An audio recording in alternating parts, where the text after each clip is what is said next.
அதாவது இதுவரை ஆதிக்கத்திற்காக நடந்த போர்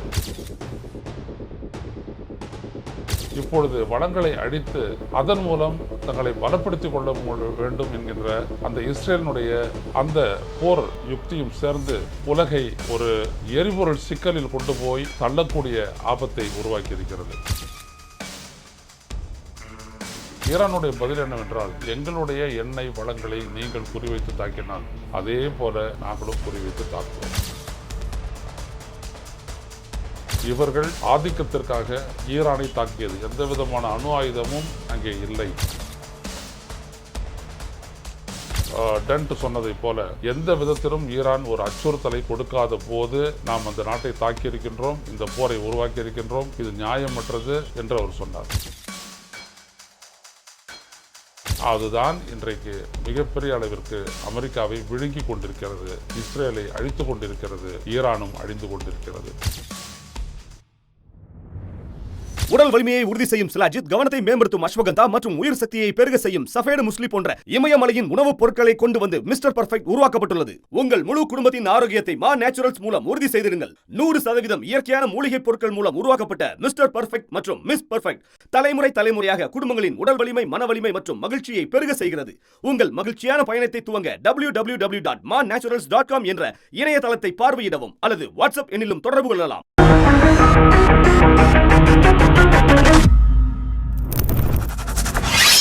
வணக்கம் தோழர்களே, ரோஸ்டர் செய்தியின் வாயிலாக இன்று மீண்டும் உங்களை சந்திப்பதில் பெருமகிழ்ச்சி அடைகின்றேன். ஈரானுக்கு எதிராக இஸ்ரேலுடன் இணைந்து அமெரிக்கா தொடுத்த போர் இன்றைக்கு ஈரானை பலவீனப்படுத்தக்கூடிய, இராணுவ ரீதியாக பலவீனப்படுத்தக்கூடிய ஒரு இடத்திலிருந்து நகர்ந்து இப்பொழுது ஈரானுடைய எண்ணெய் வளங்களை, இயற்கை எரிவளி கேசஸ், அந்த வளங்களை எல்லாம் குறிவைத்து இஸ்ரேல் குண்டு வீசி தாக்கும் அளவிற்கு சென்றிருப்பது, அதற்கு பதிலடியாக Iran, Saudi Arabia, Kuwait, Abu Dhabi, Qatar உள்ளிட்ட பல்வேறு நாடுகளில் உள்ள எரிவளி உற்பத்தி மையங்களை குறிவைத்து தாக்குதல் நடத்தியிருப்பது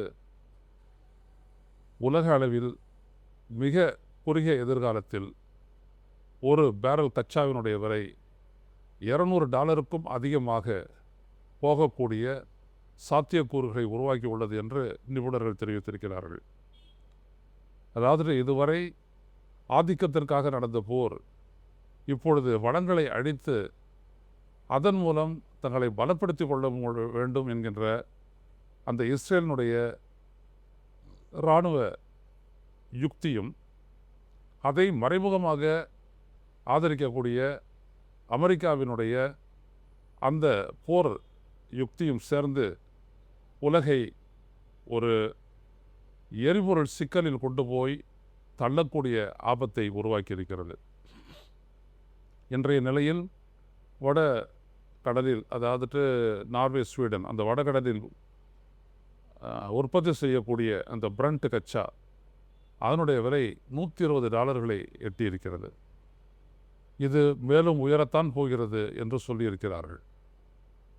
இது மட்டுமல்லாது, பொதுவாக கச்சா உற்பத்தியில் ஒரு 35-40 விழுக்காட்டை அளிக்கக்கூடிய மத்திய கிழக்காசிய நாடுகளினுடைய உற்பத்தி பெருமளவு பாதிக்கப்பட்டிருக்கிறது. குறிப்பாக முதலில் அமெரிக்கா தான் அதை ஆரம்பித்தது. ஈரானுடைய ஒரு மிகப்பெரிய எண்ணெய் வளத்தை குறிவைத்து, குதம்பை, ஆக்சுவலாக அது ஒரு சேமிப்பு கிடங்கு, அந்த குதம்பையை குறிவைத்து அமெரிக்கானுடைய விமானங்கள் நடத்திய குண்டுவீச்சு தாக்குதலில் அது பற்றி எரிந்து புகை மண்டலமாகி அங்கே கருப்பு மழை பெய்யக்கூடிய ஒரு நிலையை தோற்றுவித்தது, ஆசிட் ரெயின் என்பதையெல்லாம் நாம் பார்த்துருக்கோம். அதனை தொடர்ந்து தான் அமெரிக்காவினுடைய இலக்குகளை மட்டுமே குறிவைத்து தாக்கி கொண்டிருந்த ஈரான், அதன் பிறகு தனக்கு எப்படிப்பட்ட தாக்குதலை எதிர்கொள்கிறதோ அதே மாதிரியான பதிலடியை அது கொடுக்க தொடங்கி இருக்கிறது. அதன் விளைவாகத்தான் அராம்கோ என்று சொல்லக்கூடிய சவுதி அரேபியாவினுடைய மிகப்பெரிய எண்ணெய் உற்பத்தி மையத்தை அது ட்ரோன்களை கொண்டு தாக்கியது. அதன் பிறகு துபாயினுடைய விமான நிலையத்துக்கு பக்கத்திலேயே இருக்கக்கூடிய சில எண்ணெய் குதம்பைகள் எல்லாம் குறிவைத்து தாக்கப்பட்டன. அதன் பிறகு குவைத், அதன் பிறகு கட்டார் தான் சொன்னது. கட்டாருடைய கேஸ் ஃபீல்ட்ஸ் எல்லாமே தாக்கப்பட்ட அந்த நிலையில்தான் அது நானும் பதிலடி கொடுப்பேன், நீங்கள் இப்படி செய்தீர்கள் என்றால் நாங்கள் ஈரானை தாக்குவோம் என்று அவர்கள் சொன்னார்கள். ஸோ இஸ்ரேல் எதிர்பார்த்த அந்த ஒரு இராணுவ இலக்கு எட்டப்பட்டு விட்டது. அதாவது மிடில் ஈஸ்ட் நாடுகளுக்குள்ளேயே ஒரு போர். இவர்கள் தாக்குவது மட்டுமல்லாமல் மிடில் ஈஸ்ட் நாடுகளுக்குள்ளேயே, அரபு நாடுகளுக்குள்ளேயே ஒரு பெரிய போர் மூடக்கூடிய நிலையை இந்த தாக்குதல்கள் தோற்றுவித்திருக்கின்றன. ஈரானுடைய பதில் என்னவென்றால், எங்களுடைய எண்ணெய் வளங்களை நீங்கள் குறிவைத்து தாக்கினால் அதே போல நாங்களும் குறிவைத்து தாக்குவோம். அது இஸ்ரேல் தாக்கினாலும் அமெரிக்கா தாக்கினாலும் நீங்கள் அவங்களுக்கு இடம் கொடுத்துருக்குறீங்க இல்லையா, நீங்கள் எங்களுக்கு எதிரான இந்த தாக்குதலை நீங்கள் கண்டிக்கவில்லை இல்லையா, எதிர்க்கவில்லை இல்லையா, அப்போ நாங்கள் என்ன பண்ணுறது, அப்பொழுது நாங்கள் தாக்கத்தான் செய்வோம் என்று அவர்கள் சொல்லியிருக்கிறார்கள். எல்லாம் வந்துட்டு இந்த ட்ரோனை வச்சு இந்த தாக்குதலெல்லாம் நடந்துகிட்டு இருக்குது. இப்படிப்பட்ட நிலையில் தான் நேற்று சவுத் பார்ஸ் என்று சொல்லக்கூடிய உலகின் மிகப்பெரிய எரிவளி கேஸ் உற்பத்தி மையத்தை இஸ்ரேல் திட்டமிட்டு தாக்கியிருக்கிறது. அதை அமெரிக்கா அப்படியெல்லாம் தாக்கக்கூடாது என்று சொல்லி, அது ஒரு உதட்டு சேவை தான், ஒப்புக்கடாச்சும் சொல்கிறதுன்னு சொல்லுவாங்களே, அந்த மாதிரி தான், தாக்கக்கூடாது என்று சொல்லியிருக்கிறது. இதற்கு பதிலடியாக பல அரபு நாடுகளினுடைய எண்ணெய் வளங்களையும் எரிவளி மையங்களையும் குறிவைத்து ஈரான் தொடர்ந்து 2 நாட்களாக தாக்கி கொண்டு வருகிறது. இப்படிப்பட்ட சூழலில் எந்த ஒரு நாடும் இந்த போரை நிறுத்துவதற்கோ இல்லை சமாதான பேச்சு நடத்துவதற்கோ முன்வராத நிலையில் இதுவே அடுத்த ஒரு 10 நாட்களுக்கு தொடர்ந்தால் அது பெட்ரோல் டீசல் ஆகியவற்றை நாம் வாங்கக்கூடிய விலை லீட்டருக்கு 200 ரூபாய் என்று உயரக்கூடும். அதன் பிறகு 200 ஃபீஃபாய் கச்சானுடைய விலை வந்துட்டு $200 போச்சு அப்படின்னோம்னா, அதுக்கப்புறம் மோடிக்கு தெரியும் எப்படி பண்ணுவாருன்னு. வேறு வழியே இல்லை, எல்லோரும் நிறுத்தி போட்டுருங்க பைக்கை, இல்லாட்டி பெட்ரோல் போட்டுங்க, ஆனால் 200 ரூபா கொடுங்க, 250 ரூபா கொடுங்கன்னு எதை வேணாலும் உயர்த்துவார். அவர் ஒரு குஜராத்தி, அவங்க அதான் பண்ணுவாங்க, அதான் நடக்க போகுது.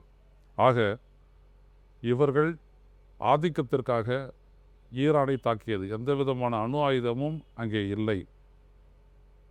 அங்கே அமெரிக்காவினுடைய கவுண்டர் டெரரிசம் துறையினுடைய இயக்குனர் ஜோ டென்ட் சொன்னதை போல, எந்த விதத்திலும் ஈரான் ஒரு அச்சுறுத்தலை கொடுக்காத போது நாம் அந்த நாட்டை தாக்கியிருக்கின்றோம், இந்த போரை உருவாக்கியிருக்கின்றோம், இது நியாயமற்றது என்று அவர் சொன்னார்.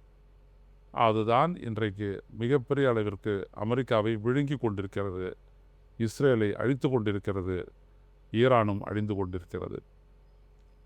இந்த நிலையில் ஈரான் அழிவதை நாங்கள் பார்த்து கொண்டிருக்க முடியாது என்று சீனா கூறிவிட்டது. ரஷ்யாவும் ஆயுத உதவியோடு செய்கிறது, வடகொரியாவும் ஆயுத உதவியோடு செய்கிறது. இன்னமும் அந்த போர் குறித்து பேசக்கூடிய நிபுணர்கள் என்ன சொல்கிறார்கள் என்றால், உள்ளபடியே எச்சரித்ததைப் போல ஈரான் தனது வலிமையான ஏவுகணைகளை கொண்டு ஒரு பெரும் தாக்குதலை இன்னும் தொடுக்கவில்லை, அதை தொடுக்கும் பொழுதுதான் இந்த போரினுடைய உக்கிரம் புரியும் என்றெல்லாம் சொல்லியிருக்கிறார்கள். அப்படிப்பட்ட ஒரு நிலை ஏற்படும் பொழுது இந்த போர் மேலும் விரிவடைவதற்கான வாய்ப்பு இருக்கிறது. கட்டாயம் நேட்டோ நாடுகள் இதில் இறங்க போகிறதில்ல. ஏன்னா இது எப்படியாப்பட்ட கிரைசிஸ் ஏற்கனவே உருவாக்கிடுச்சுன்றது எல்லாத்தையும் பார்த்துட்டோம். அதிலும் குறிப்பாக ஹார்முஸ் ஸ்ட்ரெயிட், அந்த நீர்வழி பாதையை நான் அமெரிக்கா தவிர மற்ற எல்லா நாடுகளுக்கும் நான் திறந்து விடுவேன் அப்படின்னு ஈரான் சொன்னதுக்கு பிறகும் கூட அவங்களுக்கு எங்கே இருந்தால் வரணுன்றது அவசியம் கிடையாது. இஸ்ரேலுக்கு தேவையான எண்ணெயை வந்துட்டு கச்சா எண்ணெய் மற்றதெல்லாம் வந்துட்டு அமெரிக்காவே கொடுக்க முடியும், மெடிட்டரேனியனுக்கு வந்து கொடுத்துட முடியும், அங்கே முடிஞ்சு போச்சு. அப்போ எந்த விதமான தடையும் இஸ்ரேலுக்கு இல்லை. அப்படி இருந்தும் கூட அவர்கள் தாக்குகிறார்கள் என்றால் நாம் பாதுகாப்பாக இருக்கிறோம், ஈரானை அடிக்கக்கூடிய அந்த இலக்கை நிறைவேற்றுவோம் என்கின்ற அதுதான் இப்பொழுதும் நடந்து கொண்டிருக்கிறது. இதுக்கு நடுவில் ஒரு முக்கியமான செய்தி, அவங்களுடைய அந்த பாதுகாப்பினுடைய ஒரு செயலராக இருக்கக்கூடிய துல்சி கபாட் அவர் என்ன சொல்லியிருக்கிறாருன்னா, பாகிஸ்தான்கிட்ட இருக்கக்கூடிய ஏவுகணைகள் எல்லாம் அமெரிக்காவிற்கு அச்சுறுத்தலாக மாறக்கூடிய அபாயம் உள்ளது அப்படின்னு சொல்லி அடிச்சிட்டாங்க. அதாவது என்னென்னா, அடுத்த குறி அமெரிக்காவோடும் முழுமையாக வராத நாடுகளின் மீது நடத்தப்படும். இந்தியாவை சொல்லலை அவங்க, நம்ம பிரதமர் தாங்க அடிமையாக இருக்கிறார், அதனால் அது சொல்லலை. ஆனால் அமெரிக்காவில் இருக்கக்கூடிய ஏவுகணைகள் எங்களுக்கு ஒரு அச்சுறுத்தல் தான் என்று துல்சி கபாடு கூறியிருப்பது இந்த போரை விரிவுபடுத்தக்கூடிய அமெரிக்காவினுடைய இரகசிய திட்டத்தை தான் காட்டுகிறது. அப்படி ஒரு நிலை ஏற்பட்டால் கட்டாயம் சீனா வந்துட்டு அந்த போரில் குதிக்கக்கூடிய ஒரு சூழல் ஏற்படும். அப்படி ஒரு வேளை சீனா போரில் குதித்தால் அப்பொழுது ரஷ்யாவும் அமெரிக்காவை கட்டுப்படுத்தக்கூடிய ஒரு நிலைக்கு தள்ளப்படும். ஏனென்றால் கிழக்காசியாவில் நிச்சயமாக அமெரிக்காவினுடைய செல்வாக்கு, இராணுவ செல்வாக்கு அங்கே பெருகுவதை, விரிவடைவதை ரஷ்யா விரும்பாது. அப்பொழுது வடகொரியாவும் இந்த போரில் குதிக்கக்கூடிய அபாயம் ஒட்டுமொத்தமாக பார்த்தால் ஆசியாவினுடைய ஒரு பகுதி ஒரு குறுகிய எதிர்காலத்தில் ஒரு பெரும் போருக்கான ஒரு களமாக மாறக்கூடிய சூழல் ஏற்பட்டிருக்கிறது. இதுதான் போர் தொடங்கி 20வது நாளான இன்று களத்திலிருந்து கிடைக்கக்கூடிய செய்திகளாகும். மீண்டும் சந்திப்போம் தொடரில். நன்றி, வணக்கம்.